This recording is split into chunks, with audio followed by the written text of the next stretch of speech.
Yuk belajar yuk. Nggak usah menghakimi, ayo kita saling mengampuni. Orang yang punya belas kasihan itu mudah ngampuni orang.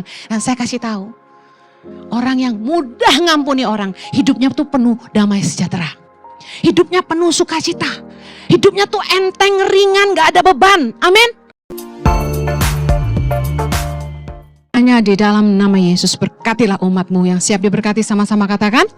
Amen, puji nama Tuhan. Untuk ibadah ketiga ini saya akan khotbah tentang belas kasihan. Tahukah Anda bahwa salah satu karakter Tuhan kita adalah Dia Allah yang penuh dengan belas kasihan. Amin. Natal merupakan bukti nyata belas kasihan Allah bagi dunia. Dia tidak mau dunia binasa, oleh karena itu Kristus lahir bagi kita. Yang percaya katakan amin. Mari kita belajar dari sosok Kristus. Ada 3 hal yang saya mau bagikan tentang belas kasihan. Kita mau belajar dari Yesus sendiri. Bagaimana Yesus adalah Tuhan yang penuh dengan belas kasihan. Belas kasihan membuat kita itu punya kepedulian sama orang lain. Orang yang punya belas kasihan pasti peduli sama orang lain. Bukan hanya sekedar berkata, aduh kasihan deh. Enggak, orang gampang ngomong kasihan. Tapi belas kasihan itu memaksa orang untuk melakukan sesuatu, untuk menjawab kebutuhan orang lain dan menolong masalah orang lain. Orang yang gak punya belas kasihan akan berkata, bukan urusan saya. Tapi orang yang punya belas kasihan, meskipun dia tahu itu bukan tanggung jawab dia punya rasa peduli. Orang bilang gini sama saya, Bu Heni, harusnya itu tugas pemerintah yang ngasih makan dan pendidikan anak-anak Indonesia. Karena di dalam Undang-Undang Dasar Indonesia itu tertera bahwa orang miskin tuh dipelihara negara. Keadilan sosial bagi seluruh rakyat Indonesia. Ngapain Bu Heni capek-capek ngurusin anak orang miskin. Bahkan pernah ada seorang konglomerat, saya kira manggil saya buat bantuin saya, yang ada ngenyek. Ngapain kamu tuh pergi-pergi ke NTT, ke Papua? Saya kasih tahu kamu yang gak ada gunanya nolongin anak-anak orang. Saya udah pernah, dia bilang, kuliahin anak orang. Apa bagusnya, gak ada untungnya, dia bilang gitu. Nah saya kasih tahu, ini bedanya. Orang yang punya belas kasihan gak cari untung. Orang yang punya belas kasihan tuh peduli, bukan cari sesuatu untuk dirinya sendiri. Katakan peduli, bukan mencari sesuatu untuk diri sendiri. Belas kasihan memaksa orang untuk melakukan sesuatu, untuk nolong orang, untuk menjawab masalah orang lain. Mari kita lihat Tuhan Yesus, Markus 6 ayat 34. Ketika Yesus mendarat, ia melihat sejumlah besar orang banyak. Maka tergeraklah hatinya oleh belas kasihan kepada mereka. Karena mereka seperti domba yang tidak mempunyai gembala. Lalu mulailah ia mengajarkan banyak hal kepada mereka. Perhatikan Yesus. Lihat, jangan sampai kita gak punya belas kasihan sama orang. Kalau nolong orang karena ada tujuan, itu bukan belas kasihan. Yesus karena belas kasihan. Mereka nih kayak domba yang gak ada gembala. Dia mengajarkan banyak hal kepada mereka. Saya yakin Yesus gak cari apa-apa. Mungkin gak ada yang kasih persembahan sama Yesus. Banyak orang yang mendengarkan pengajaran Yesus, belum tentu semua orang nabur buat hidup Yesus. Matius 15. Dalam kisah Yesus memberi makan 4.000 orang. Ayat 32. Sama-sama baca. Lalu Yesus memanggil murid-muridnya dan berkata, hatiku tergerak oleh belas kasihan kepada orang banyak itu. Sudah 3 hari mereka mengikuti aku dan mereka tidak mempunyai makanan. Aku tidak mau menyuruh mereka pulang dengan lapar. Nanti mereka pingsan di jalan. Coba bayangkan sekejap. Sosok Kristus seperti apa? Sosok yang penuh belas kasihan sama orang lain. Mana ada orang yang punya reputasi sehebat Yesus, hamba Tuhan terkenal, KKR di depan ribuan orang, masih mikirin, nih orang ikutin gua 3 hari, tapi mereka belum makan, kasihan nanti mereka pingsan. Kira-kira ada gak pendeta yang gitu? Mudah-mudahan saya seperti itu. Saya lihat betapa Yesus sekeren ini. Mujizat yang Yesus kerap lakukan banyak kali berangkat dari belas kasihan. Yesus tuh punya kepedulian yang sangat luar biasa sama orang. Dia mikirin orang lain. Masa dia lagi sibuk khotbah aja masih mikirin, ini jemaat ikutin saya ribuan orang 3 hari belum makan. Saya gak mau suruh mereka pulang, nanti mereka pingsan di jalan. Aduh Bapak Ibu, banyak orang yang bahkan gak peduli pembantunya belum makan. Yang penting dia makan. Berapa banyak dari kita yang peduli bawahan kita belum makan? Pernah nanya gak pembantu kita udah makan belum? Supir udah makan belum? Pegawai udah makan belum? Saya tuh kalau lihat itu jam makan siang, saya selalu bilang, stop kerja, makan semua. Tapi staf-staf ada yang baik yang bilang gak apa-apa Bu, aman-aman. Enggak aman, nanti kamu sakit, makan. Kemarin saya lagi ngurusin asrama, tiba-tiba staf saya ngikutin. Saya bilang gak usah ikut, saya bisa jalan sendiri. Staf saya ngikutin saya, itu pas 12.30 siang. Saya bilang ngapain ikut saya, sana makan kamu. Saya usir mereka. Udah waktunya pulang ke rumah. Saya lihat, oh sudah jam 6 kok belum pada pulang. Saya usirin. Pulang, matiin komputer semua. Pulang. Berapa banyak saudara yang peduli sama orang. Bahwa orang tuh punya keluarga. Maaf ya. Saya lebih setuju kita tuh gak banyak maksa staf kita tuh lembur. Temen saya bilang gini sama saya. Dia pengusaha. Khotbah lu gak cocok buat pengusaha, dia bilang. Khotbah lu ngerugiin kita. Saya bilang gini, kalau kamu tuh peduli nasib hidup orang lain, kamu melakukan firman Tuhan. Matius 7:12. Treat others the way you want to be treated. Perlakukan orang lain sebagaimana kamu ingin diperlakukan. Anda pengen gak punya bos yang baik? Yang peduli bahwa Anda tuh punya keluarga. Bahwa hidup Anda tuh gak cuma kerja. Bahwa waktu Anda ketemu keluarga tuh sangat sedikit. Karena Anda harus kerja. Jengkel aja ngelihat bos-bos tuh yang maksa anak buahnya lembur, gak diperhatiin, udah gak dikasih uang lebih. Waktunya dihabisin buat kerja. Memang orang harus kerja. Tapi mereka juga punya keluarga. Apa yang terjadi sama generasi ini? Generasi kita kurang kasih sayang. Kalau ada penyesalan yang saya paling sesali di hidup saya adalah saya kurang waktu sama anak-anak saya. Saya mengorbankan waktu dengan anak-anak saya waktu mereka kecil karena panggilan Tuhan. Tapi kan gak semua orang dipanggil Tuhan seperti saya. Karena itu nikmatilah waktu bersama keluarga Anda. Mujizat-mujizat yang Yesus lakukan. Saya ingin tunjukkan beberapa. Berangkat dari rasa belas kasihan. Berarti kalau Anda punya belas kasihan, mujizat akan terjadi dalam hidup Anda juga. Amen. Lukas 7. Yesus membangkitkan anak muda di Nain. Di ayat 11 diceritakan bahwa di suatu kota bernama Nain. Murid-muridnya pergi bersama-sama dengan dia dan juga orang banyak menyertainya berbondong-bondong. Setelah dekat pintu gerbang kota, ada orang mati diusung keluar. Dan yang mati itu adalah anak laki-laki, anak tunggal dari ibunya yang sudah janda. Bayangin nih, ada janda, anak laki satu-satunya meninggal. Bayangin, sedih banget ya. Nah, begitu Yesus melihat itu, tergeraklah hatinya oleh belas kasihan, dia 13. Lalu ia berkata kepada janda itu, jangan menangis. Kemudian Yesus membangkitkan anak muda yang mati itu. Lihat, karena belas kasihan sama mamahnya, udah janda, anaknya cuma 1. Yesus lakukan mujizat, Yesus bangkitkan anaknya yang mati. Matius 14:14. Ketika Yesus mendarat, ia melihat orang banyak yang besar jumlahnya. Maka tergeraklah hatinya oleh belas kasihan kepada mereka. Dan ia menyembuhkan mereka yang sakit. Sekali lagi, mujizat terjadi. Yesus nyembuhin orang sakit berangkat dari belas kasihan. Matius 20:34. Maka tergeraklah hati Yesus oleh belas kasihan. Lalu ia menjamah mata mereka. Dan seketika itu juga mereka melihat lalu mengikuti dia. Lihat, kesembuhan lagi. Yesus menyembuhkan orang buta berangkat dari belas kasihan. Markus 1:41. Maka tergeraklah hatinya oleh belas kasihan. Lalu ia mengulurkan tangannya, menjamah orang itu dan berkata kepadanya, aku mau, jadilah engkau tahir. Sekali lagi Yesus menyembuhkan karena belas kasihan. Saya percaya belas kasihan dalam hidup kita akan menarik mujizat Tuhan terjadi dalam hidup kita. Amen. Yang mau mengalami mujizat Tuhan katakan amin. Milikilah belas kasihan. Belas kasihan bukan hanya kepada dirimu sendiri, itu namanya self pity. Belas kasihan untuk orang lain, untuk orang yang lemah, untuk orang yang susah, orang yang menderita.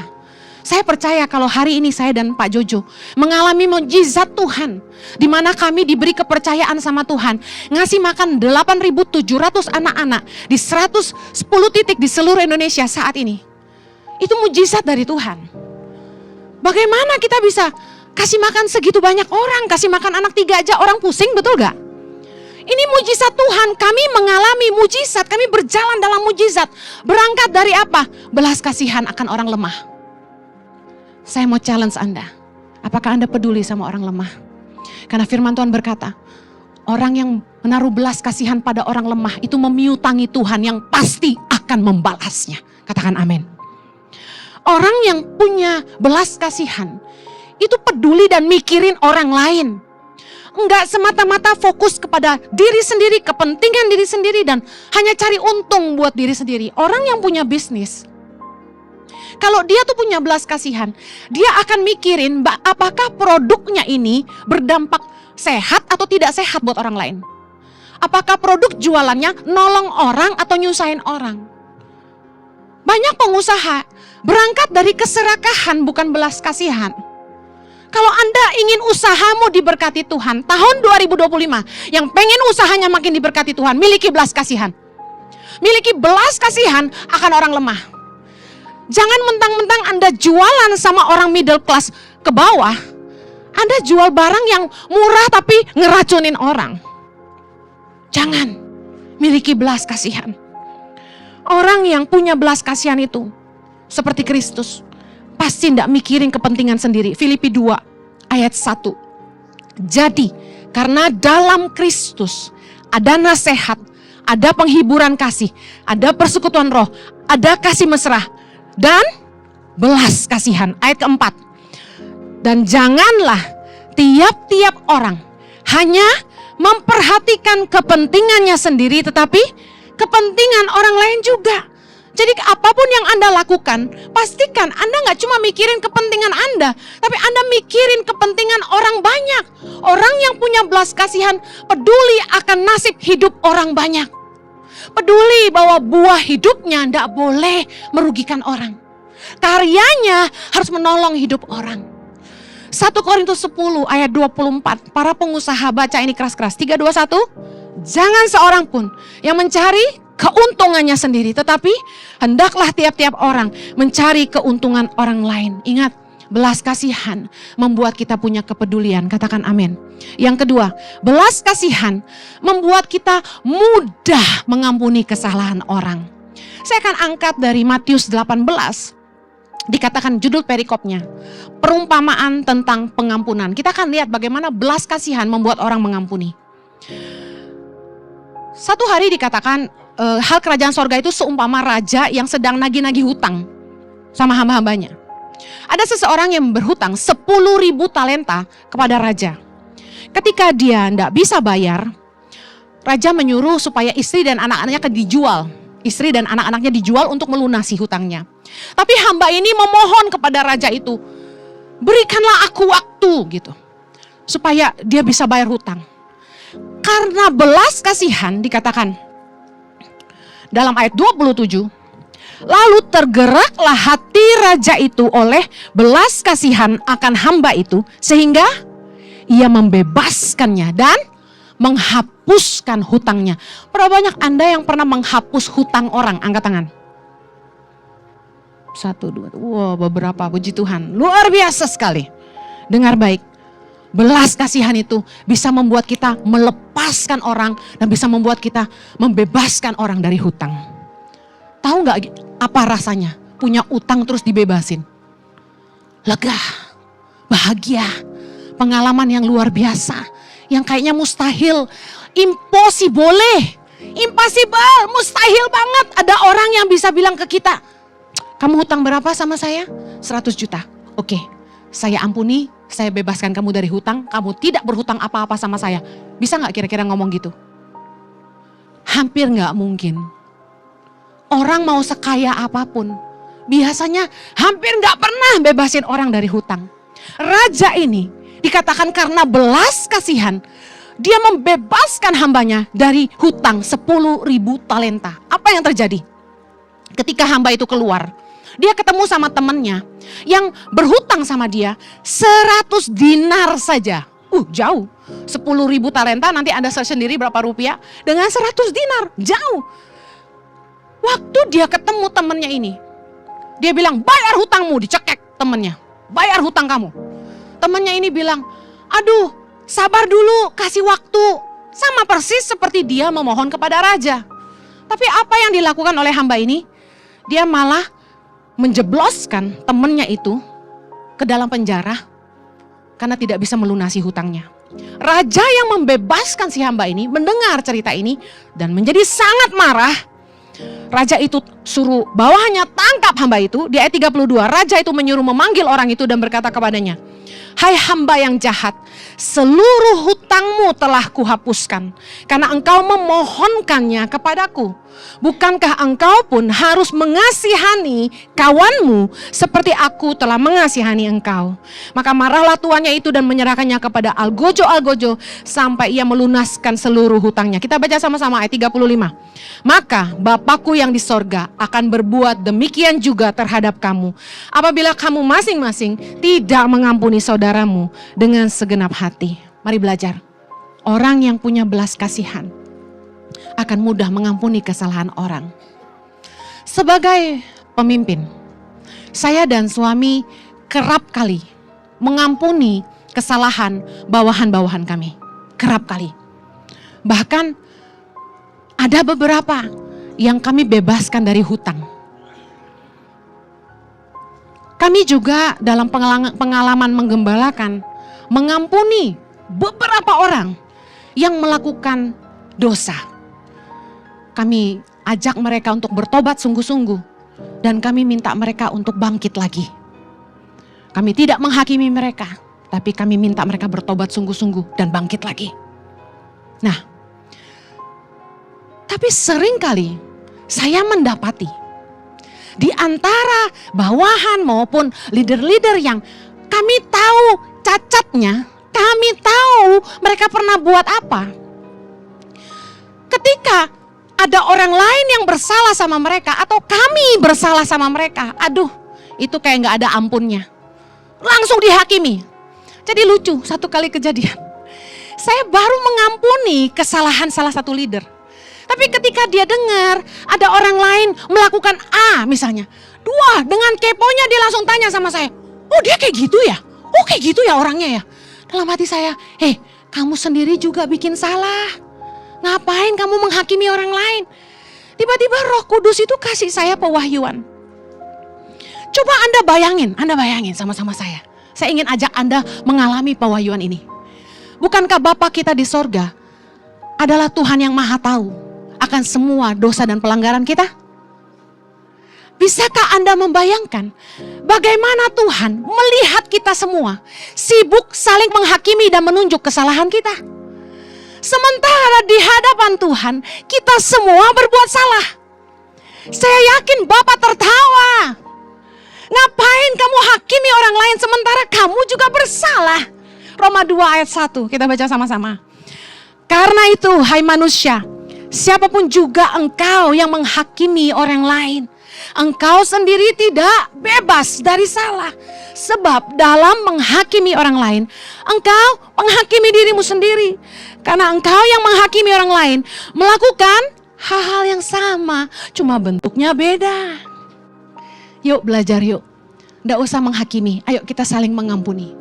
Orang yang punya belas kasihan itu mudah ngampuni orang. Dan saya kasih tahu, orang yang mudah ngampuni orang, hidupnya tuh penuh damai sejahtera.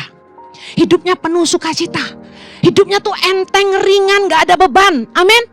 Ketika pendeta bilang gini, mari pejamkan matamu dan bayangkan siapa orang yang paling melukai hidupmu. Siapa yang menyakiti hatimu, yang membuat kamu pahit. Bayangkan wajahnya dan ampuni dia. Saya tuh sering bingung. Jadi kadang-kadang pengen saya ada-adain gitu.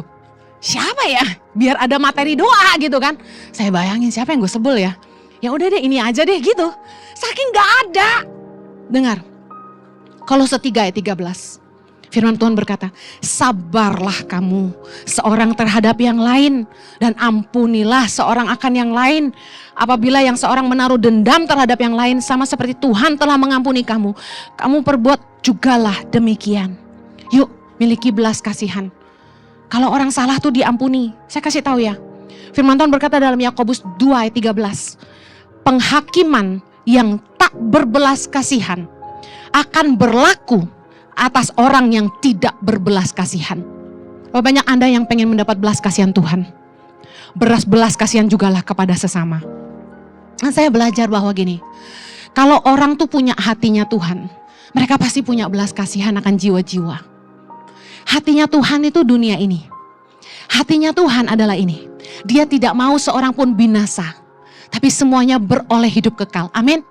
Saya yakin ketika kita benci sama orang atau kita marah sama orang, kita kutuki mereka dan kita bilang gini, awas lo nanti Tuhan yang bales. Kita doain mudah-mudahan dia masuk neraka. Ya kan? Tapi Anda perlu tahu, hati Tuhan gak begitu. Dalam Matius 9, ketika Yesus ketemu dengan pemungut cukai bernama Matius, Yesus panggil dia, Matius ikutlah aku. Lalu Matius ikut Yesus. Kemudian Yesus duduk makan di rumah Matius bersama dengan orang-orang berdosa dan para pemungut cukai yang lain. Lalu datanglah orang Farisi dan berkata kepada murid-murid Yesus demikian. Matius 9 ayat 11. Mengapa gurumu makan bersama-sama dengan pemungut cukai dan orang berdosa? Menarik sekali, ini jawaban Yesus ayat 12. Kita baca sama-sama. Yesus mendengarnya dan berkata, bukan orang sehat yang memerlukan tabib, tetapi orang sakit. Ayat 13. Jadi pergilah dan pelajarilah arti firman ini. Yang ku kehendaki ialah belas kasihan dan bukan persembahan. Karena aku datang bukan untuk memanggil orang benar, melainkan orang berdosa. Kalau kita itu punya hatinya Tuhan, kita pasti punya belas kasihan akan jiwa-jiwa. Kita tidak akan menghakimi mereka dan membenci mereka karena perbuatan mereka. Firman Tuhan mengajarkan kita supaya kita itu merebut mereka dari api. Yudas 1 ayat 22. Kita baca yuk. Tunjukkanlah belas kasihan kepada mereka yang ragu-ragu. Selamatkanlah mereka dengan jalan merampas mereka dari api. Tapi tunjukkanlah belas kasihan yang disertai ketakutan kepada orang-orang lain juga. Dan bencilah pakaian mereka yang dicemarkan oleh keinginan-keinginan dosa. Lihat, kalau ada orang yang jahat, jangan benci orangnya, benci perbuatannya, tapi berdoa untuk keselamatan jiwanya. Amin. Kalau papamu begitu menyakitkan kamu, jangan benci papamu. Berdoa, Tuhan selamatkan jiwa papaku. Kita boleh membenci perbuatannya, tapi jangan benci pribadinya. Karena Tuhan mengasihi mereka. Tuhan mau mereka selamat juga. Mereka mau tidak, Tuhan tidak mau ada yang binasa. Tapi semua orang percaya kepadanya dan beroleh hidup kekal. Katakan amin. Saya percaya gambaran tentang anak yang hilang. Anda tahu kisah itu? Apa yang terjadi ketika anak yang hilang itu kembali? Lukas 15 ayat 20. Maka bangkitlah ia dan pergi kepada bapaknya. Ketika ia masih jauh, ayahnya telah melihatnya.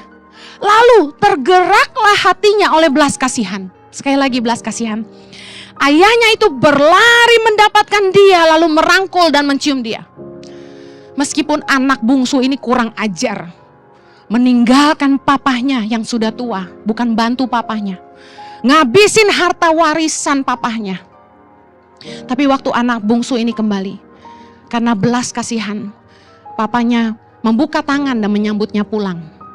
Sama seperti Bapa di sorga, yang meskipun kita banyak bikin dosa, tapi dia selalu membuka tangannya untuk menunggu kita pulang. Amen. Kalau Anda punya hati Tuhan, dia itu penuh belas kasihan. Saya akhiri. Yang ketiga, belas kasihan membuat orang murah hati. Anda ingat kisah tentang orang Samaria yang murah hati? Anda tahu bahwa di dalam kisah yang Yesus ajarkan dalam Lukas 10 ayat 30, ada orang Yahudi yang turun dari Yerusalem ke Yeriko, dan dia jatuh ke tangan penyamun, dia dirampok, lalu dipukuli sampai luka parah dan ditinggalkan setengah mati. Lalu datang ke situ orang imam yang lewat di jalan tidak mau bantu. Padahal sama-sama orang Yahudi. Lalu turun orang Lewi, pelayan-pelayan Tuhan, pemuji penyembah, imam-imamnya Tuhan. Tapi juga tidak mau bantu. Tapi ketika ada orang Samaria yang lewat di jalan itu, dikatakan dalam ayat 33 Lukas 10. Lalu datang seorang Samaria yang sedang dalam perjalanan ke tempat itu Dan ketika ia melihat orang itu, tergeraklah hatinya oleh belas kasihan. Ayat 34, ia pergi kepadanya lalu membalut luka-lukanya. Sesudah ia menyiraminya dengan minyak dan anggur. Ingat, minyak dan anggur itu mahal.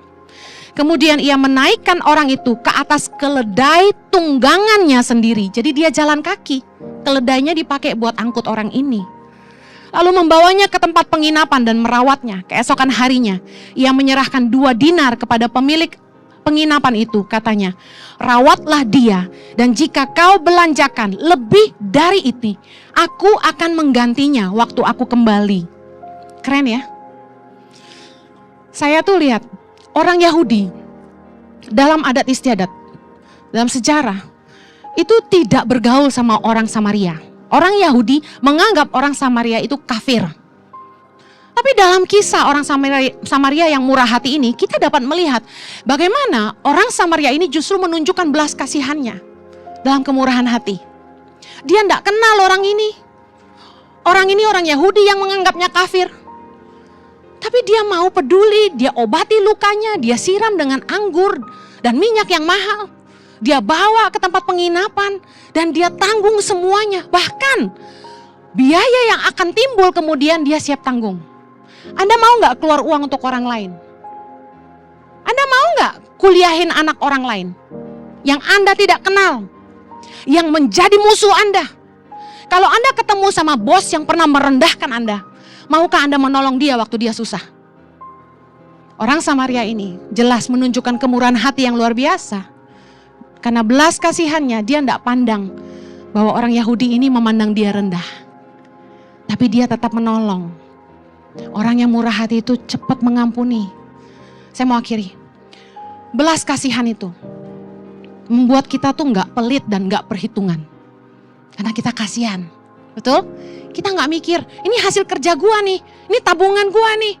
Tapi belas kasihan tuh membuat kita berani keluar uang, berani nabur. Karena kita peduli sama hidup orang lain. Di dalam Yohanes 6, ketika Yesus memberi makan 5.000 orang. Yesus memandang sekeliling di ayat kelima, dikatakan, dia bilang sama Filipus begini, di manakah kita akan membeli roti supaya mereka ini dapat makan? Filipus menjawab di ayat ke-7, roti seharga 200 dinar tidak akan cukup untuk mereka ini. Sekalipun masing-masing mendapat sepotong kecil saja. Saya akhiri. Kalau bayarin 1-2 orang makan, easy lah. Gampang lah, ya kan? Dulu waktu anak-anak asrama masih belasan, setiap siang pulang sekolah mereka makan di rumah kami. Berarti mereka makan dari uang persembahan kasih saya khotbah, kan gitu ya. Dari suami saya juga.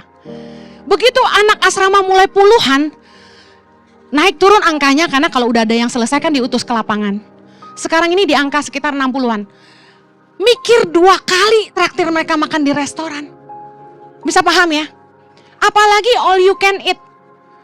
Saya sama Pastor Jojo ngalamin makan sama teman-teman, sama pengusaha-pengusaha. Satu meja katakan 20-an orang. Saya perhatiin berapa kali. Gak ada yang mau bayar. Karena mikir, gue kagak ulang tahun ngapain gue traktirin.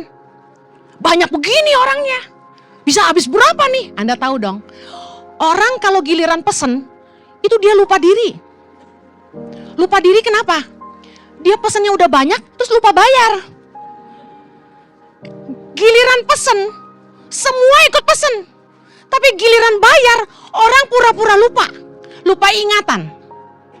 Gue makan gak ya tadi? Gitu. Pengalaman, maaf ya. Kami makan sama pengusaha-pengusaha, pernah. Ini orang kaya semua satu meja. Tapi gue udah lama nih gue lihat jam, ini makan udah kelar, minum udah kelar. Kenapa gak ada yang mau bayar ya? Akhirnya saya yang bayar. Udah perempuan satu, saya yang bayar. Dalam hati gue, dasar pelit lu. Emang cuma ulang tahun doang boleh naktir orang? Orang tuh kalau punya belas kasihan, gak usah hitung-hitungan gitu loh. Saya kasih tahu, terlebih berkat memberi daripada menerima. Kalau Anda tuh bisa nabur, berarti Anda diberkati. Berulang kali dalam hidup saya sama Pastor Jojo. Kami yang naktir orang kaya, bukan orang kaya naktir kami. Karena saya paling gak tahan nungguin tagihan datang. Karena saya tahu, gak ada satupun yang mau traktir semua orang. Kalau saya gak ada, saya ketebak, pasti patungan semuanya. Ya lu makan berapa? Oke punya lu berapa? Aduh malu Eke. Gembala Impact Community, bayar tagihan bagi-bagi. Udah gak usah lah, saya bilang sama Pastor Jojo, Tuhan pasti berkati kita, bayar aja. Koreksi buat jemaat ICI, miliki belas kasihan. Supaya mujizat Tuhan terjadi dalam hidupmu. Kalau kamu punya belas kasihan, kamu peduli orang lain, terutama peduli orang lemah. Pedulilah sama pegawai-pegawaimu. Suami-suami peduli sama istrinya. Udah makin tua diurus tolong. Istri-istri juga pedulilah sama suaminya. Jangan sampai kurang tati tayang. Ya, miliki belas kasihan. Ampuni orang yang bersalah kepada kita. Miliki belas kasihan, bermurah hatilah kepada semua orang. Amin, kita berdoa. Berkati umatmu dengan hati yang penuh belas kasihan. Kami mau belajar dari Yesus sendiri. Engkau adalah Tuhan yang penuh dengan belas kasihan.